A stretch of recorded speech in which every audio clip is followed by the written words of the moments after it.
tuần nông đó bé nè,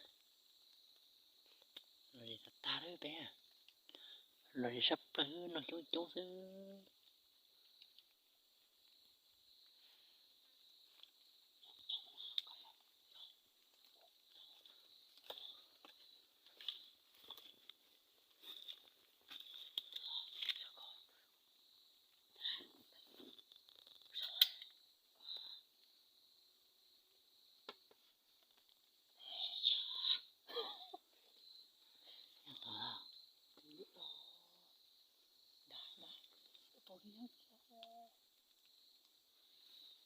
Tôi cho sao có nhà này nhé, chắc là sao hả?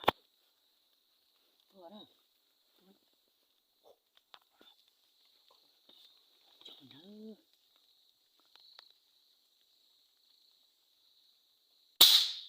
Ôi dồi, kho sao đẹp đó.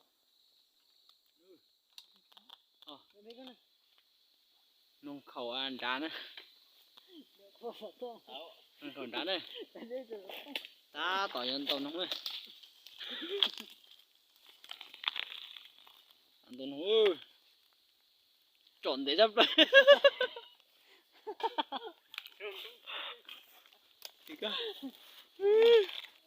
Tàu nông khẩu dễ.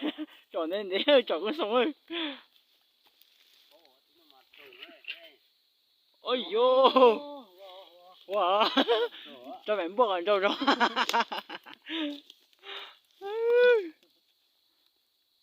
Trộn để tới.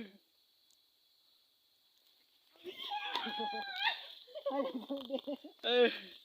Ngon nè. Chỉ còn ta nhỏ cảm tung cô.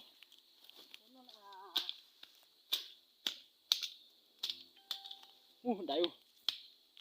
Đại là trúng là chị nông nó nè. Ô, tôi nông là đến đi nữa. Cái nông nè. Cái chị ít khai khỏi nó nè. Chú ít nắp bể chứ đó. Ô, chạy nông nó chạy tờ nó nó. Chị bên nó sù nè. Chị nó sù leo. Chị nó sù nè. Thế nè. Ở tụi nó về ta tua sữa. Ô sổ nữa. Ô nhỏ tua. Chưa hoảng á. Nó sẽ ra khẩu mà xếp được tiêu. Rồi tiếp tua sữa. Tiếp tua. Ôi dồi. Mua sẵn nhà thế á. Nó sẽ tốt có xăm bay. Đây nó cũng nhiều quá.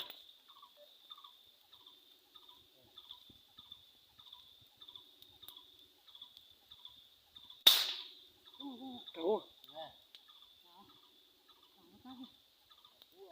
Ê, nó bông đá xuống ra. Tụi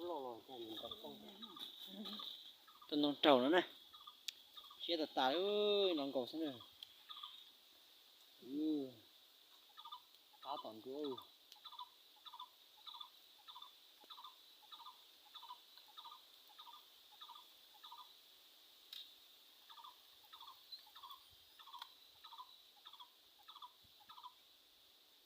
Rồi đi trò sữa, bỏ trò chi sữa.